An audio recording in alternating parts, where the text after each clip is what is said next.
March 11th, 2011, just before 3 p.m., a 9.1 magnitude earthquake struck Japan. It was about 231 miles northeast of Tokyo. One of the largest, if not the largest, one of the largest earthquakes to ever hit Japan. So large, in fact, that it caused a tsunami with 30-foot ocean swells, 30-foot waves that would eventually crash into the coast, swallowing up houses, businesses, cars, sadly even people, as it obliterated the coast. One of those coastal communities was the town of Otsuchi. It was a town that had been around, it had been standing, it had been well established for nearly a century, 100 years. But it was demolished in about 30 minutes. This is an aerial view of the town about a week after.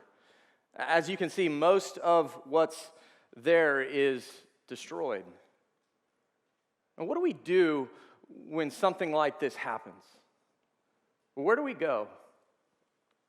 Well, for a lot of people in this community who were left to pick up the actual pieces of their lives, they went to a garden.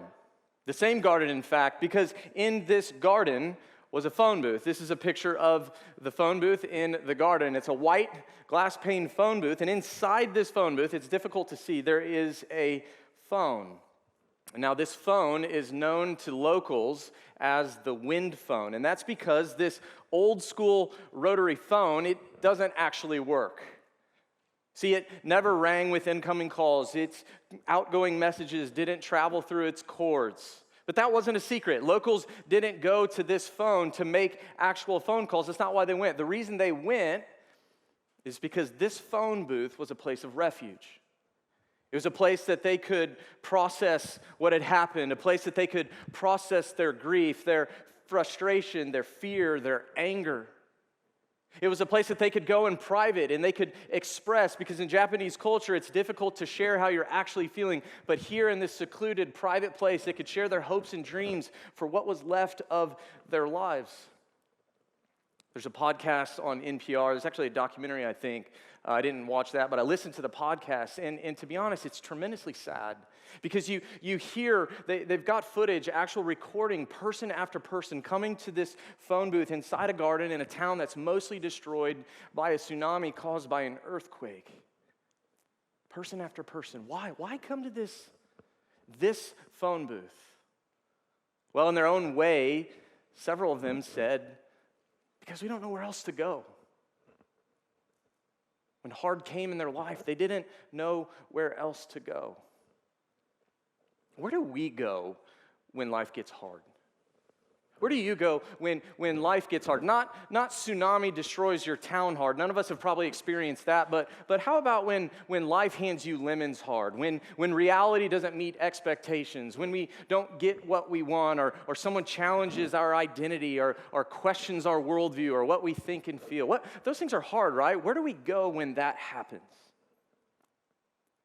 When our lives are hard, when your lives are hard, where do you go? What do you do? Maybe to ask the question a little bit differently, what does our culture tell us to do? What does our culture tell us to go? I said a few weeks ago that I love working with college students, and that's because I love this season of life, the questions, the experiences. I love college, but I also know that college can sometimes be hard. College can sometimes be confusing because among many things, you have like 1,000 voices shouting at you all day, every day. They're shouting at you. They're competing for your allegiance. They're telling you what to think and what to do and what questions to ask. And they're not even just telling you what questions they're asked. They're telling you how to answer those questions. Sometimes they're not even your questions, but they're telling you that these are the questions you should be asking. And most of the time, the answers they give for their own questions, well, they're completely different. So where do we go when life gets hard? Well, it kind of depends on who you ask, who you're talking to. Some people in our culture, they wouldn't say it explicitly, but I think indirectly they say, when life gets hard, just escape. Just escape. Escape into what? Into social media, into mindless internet scrolling, maybe even good things like working out. Just escape. Others in our culture, they say, just turn inward.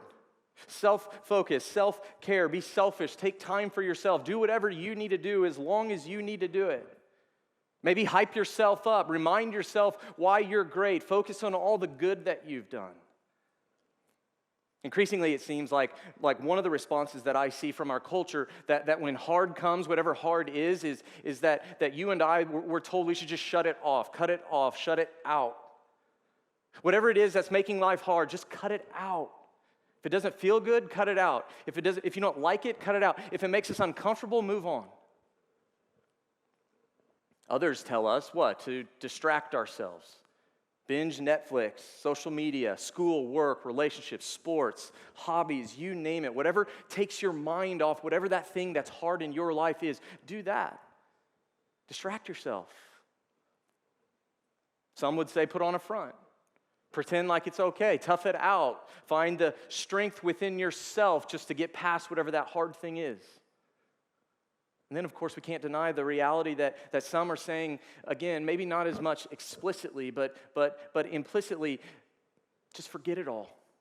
Forget it all. Binge Netflix. Forget it all. Have sex. Forget it all. Spend your time drinking and smoking and overeating and online shopping, whatever it is. Because that will help you deal with the hard. That will help you forget whatever is hard in your life. It actually reminds me of a student that was in Veritas. True story, girl in Veritas a few years ago. She was in a pretty serious relationship, kind of the kind where you think that this is the one, right? Maybe you've been there, and you know how the story goes. They broke up. Guy broke up with her, and it wasn't good. It sent her into legitimately anxiety and despair and eventually depression. And it got so bad for her that she needed to see a counselor. And I'm pro counselors. I think counselors are great. I've been through counseling myself. But the problem with this particular counselor is that the advice that this counselor gave her on a college campus here in town was that what she needed to do to get past her boyfriend, she needed to go out that weekend and sleep with a couple guys. Because then she'd forget about him. And if she just went out and partied and slept around and hooked up, then she would eventually forget about him, and eventually the apparent anxiety and despair and depression would just go away. She'd just forget about it. It's a true story. She told me that herself. And if I could be really honest, that's part of my own story. Again, as cliche as it might sound, and when I think about, the things that I've done in my own life, my experience in high school, I had the proverbial one, right? Like, I thought that I loved this girl. I thought that I was going to get married. What 17-year-old really knows that they're going to get married? But anyway, that was me, right? I thought that I was going to get married to this girl, and she broke up with me. Not to be dramatic, but it crushed me. And it sent me into this, genuinely, it sent me into this tailspin of drugs and alcohol and more girls. Party after party, weekend after weekend, lie after lie, just to cover up all the things that I was doing, just to escape the pain of, teenage romance. I wasn't a Christian at that time. I became a Christian later, but that certainly didn't mean that I got it all figured out, because in college, the stress and anxiety of school, I was an engineering major. I was pretty active and involved in my fraternity. The stress and anxiety for me, what that did is it led me to a little blue pill called Adderall. And what Adderall did is it helped me to pretend like everything was okay, like I could just work and work and work, hour after hour. I could just take a pill and I could crush a study session in 10 hours. It just helped me forget about it. It helped me pretend like it was okay, like this stress and anxiety that I was feeling, I just needed a little pill and it would all go away. And fast forward to post-college, I get married to my wife, Noelle, and a couple years into our marriage, Noelle gets pregnant, and this is before Lily, and if you know, Lily is my oldest, and so what happened was Noelle had a miscarriage. We lost the baby, and to be honest, I didn't know how to handle it. I didn't know what to do. I didn't know, obviously I'd never dealt with that before, and so what I did is I just shut myself off. I didn't know how to process it. I didn't know how to talk to Noelle. It's true though. I didn't know how to process it. I didn't know how to talk to Noelle. I just closed myself off emotionally, which of course didn't work. It just made things worse, but I didn't know what else to do. I didn't know where else to go. I just turned inward. I imploded inward, to be honest. Now, I know that that's a little bit heavy, right? So I'm not trying to hit the gas pedal too hard, but the reality is true, and my point in saying all this, and it's true for all of us, is that when hard comes our way, When hard comes our way, when hard comes to you in your life, we're all going to have to make choices about where to go, what to do. Jesus said the same thing a couple thousand years ago, except he said the same thing in the form of a question. And to be honest, it was a question that I think is going to make us a little uncomfortable. It made people uncomfortable in his day too.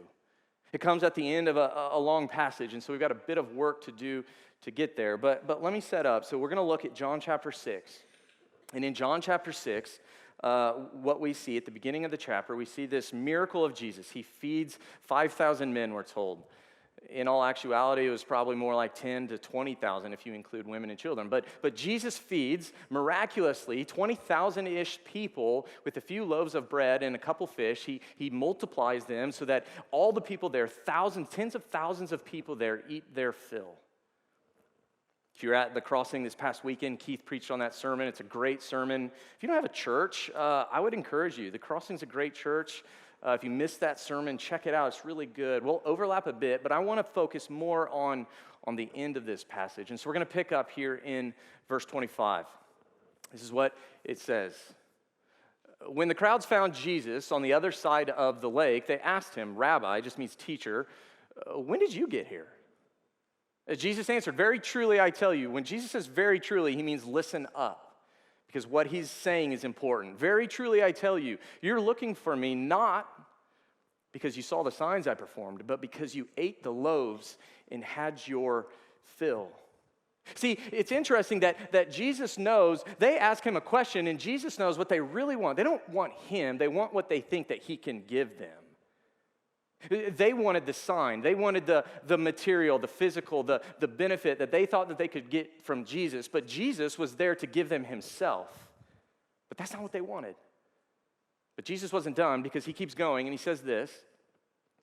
He says, do not work for food that spoils, but for food that endures to eternal life, which the Son of Man, it's just a phrase that Jesus loved to use to talk about himself, which the Son of Man will give you. For on him, on me, Jesus said, God the Father has placed his seal of acceptance, seal of approval.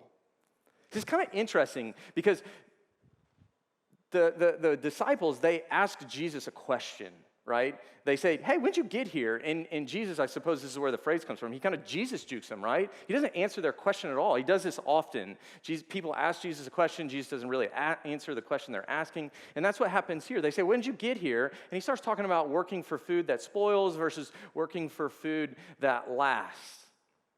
And then he goes on in verse 35. It says, then Jesus declared, I am the bread of life. Whoever comes to me will never go hungry. Whoever believes in me will never be thirsty. But as I told you, you've seen me, and you still do not believe. Whoever comes to me will never go hungry. Whoever comes to me, whoever believes in me will never be thirsty. And yet, as I told you, you've seen me, and still some of you do not believe. Just as an aside, I was thinking about this verse earlier, and one of the things that I hear quite often, I'll hang out with someone, grab lunch, coffee, whatever it is, and people, will say to me, like, Kyle, I have such a hard time believing in Jesus. To be honest, people in the first century, people in Jesus' day, they had it pretty easy. They could see Jesus. They were with Jesus. They rubbed shoulders with Jesus. But I can't believe. I can't have faith. I can't trust because I can't. If I could, I would, but I can't, so I don't. But what's really interesting here is, of course, in Jesus' day, people saw Jesus all the time, were right in front of him, and yet didn't see who he really was. They stood right in front of Jesus, and yet they still didn't believe in him. Instead, they grumble. At Jesus' teaching, the Jews began to grumble about him because he said, I am the bread that came down from heaven. They said, is this not Jesus, the son of Joseph, whose father and mother we know? How can he now say, I came down from heaven? Okay, so you get what's happening, right? So here, let's do this. Just imagine you go home tomorrow. You're at your house, your apartment, your fraternity house, sorority, whatever, dorm floor, wherever you are, right? Your roommate comes in and says, hey, I just want to let you know this person, you've been around this person, hey, I just want to let you know, I came down from heaven. And of course, you would look at that person like they're a crazy person, right? No, you didn't. I know where you're from. I know what city. I know your mom and your dad, and I've seen pictures of your house. You didn't come down. That's what they're doing. Jesus, no, you didn't. We know your mom. We know your dad. We know your house. We know your town. Stop with this came down from heaven nonsense. But Jesus doubles down. Stop grumbling among yourselves, he said to them. Jesus answered, very truly, listen up. I tell you, the one who believes has eternal life. I am the bread of life. Your ancestors ate manna in the wilderness. Manna is just bread. This is a story from Exodus in the Old Testament. Your ancestors ate manna in the wilderness, yet they died. But here is the bread that comes down from heaven, me, which anyone may eat and not die. I am the living bread that came down from heaven. Whoever eats this bread will live forever. This bread is my flesh, which I will give for the life of the world. You see what Jesus is talking, it gets a little weird, right? But what Jesus is doing here is he's foreshadowing, he's talking about his eventual crucifixion. He's talking about his eventual death on the cross. His body, his bread, his life, it's going to be given what? Why? So that those who believe will live with him forever. Jesus is going to give his life, he's saying, so that the world may believe in him, through him. Whoever believes in him will have life with him one day forever. Now, the disciples, they don't like this, right? This is some weird stuff. This is some challenging stuff. And so this is what they say, or this is what we read. On hearing this, many of the disciples said, this is a hard teaching. Gosh, Jesus, what you're saying is hard. Who on earth can accept this? This is hard, Jesus. What you're saying is challenging. What you're saying, Jesus, gosh, I just don't know. I don't know if I can accept it. Now, my guess is that we can empathize with that a little bit. We can empathize because, again, I think we probably know the feeling, right? Maybe you feel like that now. Maybe you have felt like it in the past. Sometimes we hear what Jesus say. Maybe we read the Bible. We read what Jesus teaches, but we just don't know if we can believe it. We hear it. We see it. People talk about it, but man, that's hard. I just don't know. I'll take that, but I don't. Jesus, what you're saying is hard. And that's true. Sometimes what Jesus has to say to us, we don't like that, right? But sometimes what Jesus has to say to us, it's hard to hear. It's hard for us now. It was hard back then. Jesus is aware that his disciples are grumbling about all these things. Jesus says to them, he turns to them, he says, does this offend you? Does what I'm saying offend you?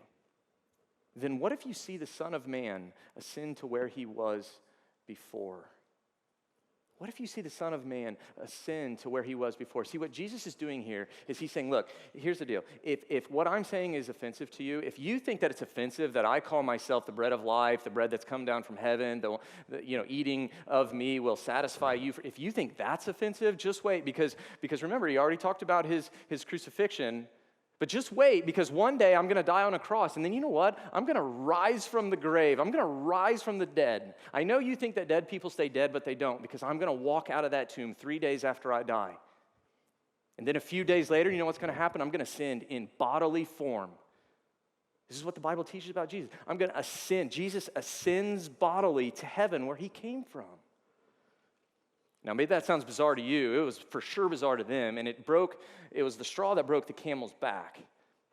They just couldn't take what Jesus was saying, and sadly, this is what we see happens next. From this time, many of his disciples turned back and no longer followed him.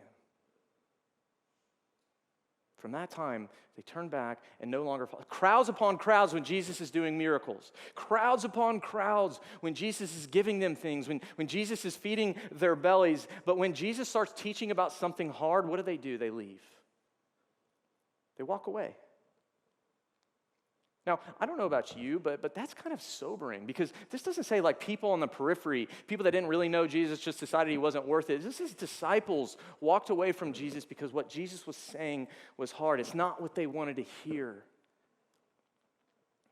And so they stopped following. And the reason that I say it's sobering is because I think that reality, it challenges us to ask, it challenges us to reflect ourselves. Are we in danger of that? Am I in danger of that? Are you in danger of that? Jesus saying hard things and you saying, nuh-uh. Jesus saying something that we don't like, something that we don't want to hear, and us saying, you know what, yeah, I've been doing this, but yeah, it's not worth it anymore because that just doesn't. See, remember what I said earlier, when hard comes our way, not if, but when hard comes our way, we're all going to have choices.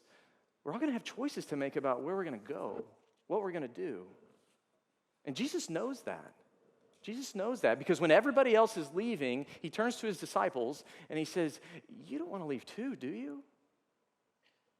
So he saw the crowds leaving, and then he turns to the 12, his inner core, his closer friends, his closest followers, and he says, look, you're not going to leave too, are you? You don't want to leave, do you? Now that's the question. That's the uncomfortable question that Jesus had for them then, and it's the uncomfortable question that Jesus has for us now. And it's not just a question that we get to say impartial to. It's a question that every single one of us has to answer. And the reality is how we answer that question, it shapes the trajectory of how we live our lives, what your life is going to be like, what my life is going to be like. You see, when Jesus has something hard to say in your life, where are you going to go? Are you going to leave too? See, people left. Why? Because Jesus wasn't who they expected. What Jesus had to say was hard. It challenged their assumptions about him. Earlier in the passage, we see that what they wanted of Jesus was a political Messiah, a political ruler. But Jesus didn't come to be that kind of king. They wanted what Jesus could give them. But Jesus wanted to give them himself, but that's not what they wanted. Jesus wasn't who they expected. He's not what they wanted. And because he wasn't who they expected, he wasn't who they wanted, he in turn became offensive. And when Jesus became offensive, even to disciples, they turned and left. They walked away. You see, they don't like being offended any more than you and I like being offended. None of us like being offended, do we? Raise your hand if you like being offended.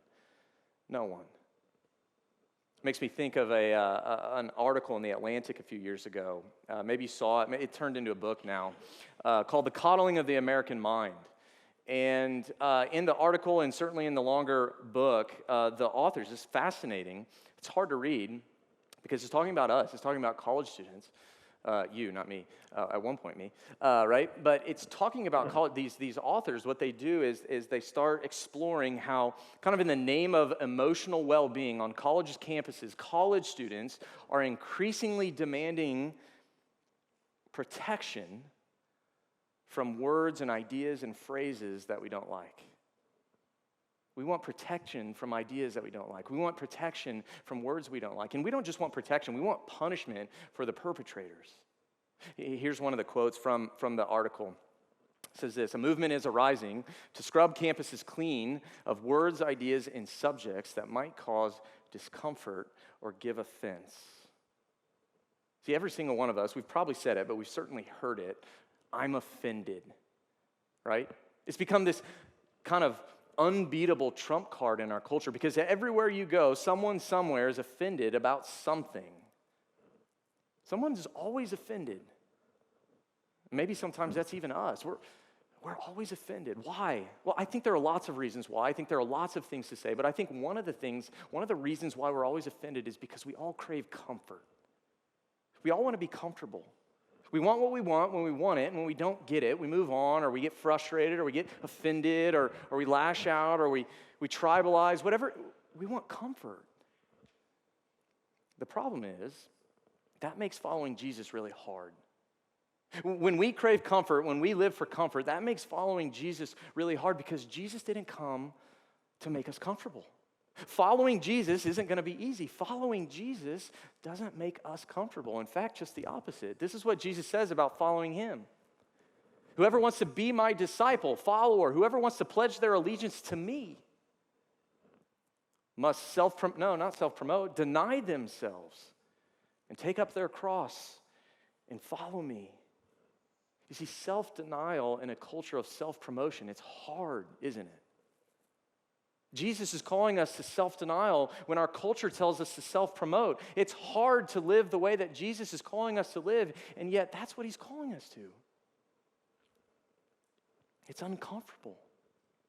C.S. Lewis, he said it like this. He said, I didn't go to religion to make me happy. I always knew a bottle of wine would do that. If you want a religion to make you feel really comfortable, I certainly don't recommend Jesus. If you want to be comfortable, I certainly don't recommend Jesus. If you want comfort, Jesus isn't your guy. Let me fine point that just a bit. If you came here tonight thinking that Jesus, what Jesus wants for your life, that Jesus' primary agenda, primary goal for your life is to make you comfortable, then you're going to leave disappointed because that's not why he came. And you're going to be offended because Jesus always offends people in a culture who can't see who he really is. Jesus is always going to be offensive to people who want his stuff more than they want him. And because Jesus is offensive, because a culture of people finds Jesus offensive, even disciples sometimes, we don't like being offended, and so we're going to walk away. Or at least we're going to be in danger of walking away. And Jesus knows that. That's why I think he's asking, it's why he asked and why I think he's asking us that uncomfortable question. Do you want to leave too? If you're following Jesus right now, do you want to leave too? Because Jesus has some hard things to say. See, if I could just be honest, I think sadly the reality is that some of us, the answer is, if it's not yes yet, we're pretty tempted by it. Yeah, maybe it would be easier. Yeah, I'm just not getting what I want. Man, my friends are starting to treat me weird. My family, it's hard. Maybe I do want to leave. Maybe I do want to walk away. Maybe you've had that decision. Maybe you've made that decision. You just haven't said it out loud. You're here with a friend, but you just haven't told them yet. Yeah, I'm not really into this Jesus thing. I get it. But I think you've been tricked. I think you've been tempted. I think you've been fooled into thinking that there's a better place to go, that there's something better to focus your energy on, focus your effort on, dare I say, worship instead. There's a story in the Gospel of Matthew. It's the first book of the New Testament. And in this story, it's early in Jesus' ministry, so chapter 4. It's early in Jesus' ministry, and Matthew tells us, Matthew's one of Jesus' closest friends. He's one of the 12 disciples. He tells us that Jesus is led out into the desert, out into the wilderness. And while he's in the desert, the devil, Satan, comes and tempts him. Jesus fasts for 40 days, 40 nights. Satan comes to Jesus, and he says this to him. If you're the Son of God, tell these stones to become bread. Jesus, I know you're hungry. If you're God, just tell these stones to become bread, and then you'll fill. And Jesus answered, it is written, man shall not live on bread alone, but on every word that comes from the mouth of God. You see what Satan's doing? Jesus, you've got to be hungry, dude. You haven't eaten in 40 days. Man, why not just make these stones bread? Just turn the stones into bread, and then you can eat and probably take a nap after that because that's what you need. See, it's a trick. It's something that Satan loves to do. It's something that Satan loves to do in our lives, your life and my life. He wants us to focus on the wrong bread. He wants you, he wants me to focus on the bread of YouTube or the bread of self-care or the bread of alcohol and sex or sports or relationships or hobbies or online shop, whatever it is. Satan wants you to focus on those things, me to focus on those things, to think that those are the things that are going to make us happy. Those are the things that are going to satisfy us. Those are the things that's where we're going to find life. That's what Satan is whispering in your ear. But not according to Jesus. Not according to Jesus. No, Jesus says man shall live, woman, man, all of us live on bread alone. Not bread alone, sorry, that's not right. I'm going to read it. Man shall not live on bread alone, but every word that comes from the mouth of God. Every word that comes from the mouth of God, not bread alone. See, according to Jesus, what you and I need most, what we were created for, where life is found, true life, real life is found, is in Him. Not some other bread. You guys remember Firefest a few years ago? Anybody? Yeah, maybe not. Okay. If you have no idea what I'm talking about, Firefest was promoted as this luxury event, right? Like it's this crazy party, unbelievable event. curated, world-renowned musicians, artists, celebrity chefs, et cetera, all the booze, big party, everything you could imagine is going to be on this. I don't even remember where it was, some private island somewhere that Ja Rule and I think the other guy's name was Billy McFarland, they apparently rent. People paying like $200,000 for this thing. Right? They think they're going to roll in on private jets, they're going to have luxurious transportation, oceanside villas, et cetera. It's supposed to be the party of a decade, the experience of a lifetime. Except Firefest was a dumpster fire, right? It wasn't the party of a lifetime at all because most people, they didn't arrive on private jets. They got delayed on commercial flights. They didn't have luxurious transportation. They rolled around in yellow school buses. Those oceanside villas, well, yeah, they stayed in leftover FEMA tents from a recent hurricane. This is where they stayed. That food, that unbelievable food from celebrity chefs, well, it turned out to be that. I think it's a cheese sandwich with some lettuce. Not exactly appetizing, yeah? Okay, why am I talking? Kyle, why are you talking about Firefest? Here's why I'm talking about Firefest, and you're going to think I'm crazy, but I think that this is a picture of what Satan wants to do in your life. I think that's what Satan wants to do in your life. I think he wants to trick you into thinking that when you go somewhere else other than Jesus, that you're getting something that you are not getting. He wants you, he wants me, he wants us to focus on the wrong kind of bread. He wants you to settle for nasty cheese and lettuce when Jesus is offering himself, the bread of life, that lasts for all eternity. Satan wants you to hear and read and see Jesus' word, but he wants you to completely miss who he is. He wants you to think mostly about the things that you want from Jesus instead of wanting Jesus himself. He wants you to fixate on the ways that Jesus is offensive to your modern sensibilities. And of course, he's going to do everything he can to trick you, tempt you, fool you into getting you to leave. That's what he wants. He wants us to leave. Turn our backs and go. Music team, go ahead and come back.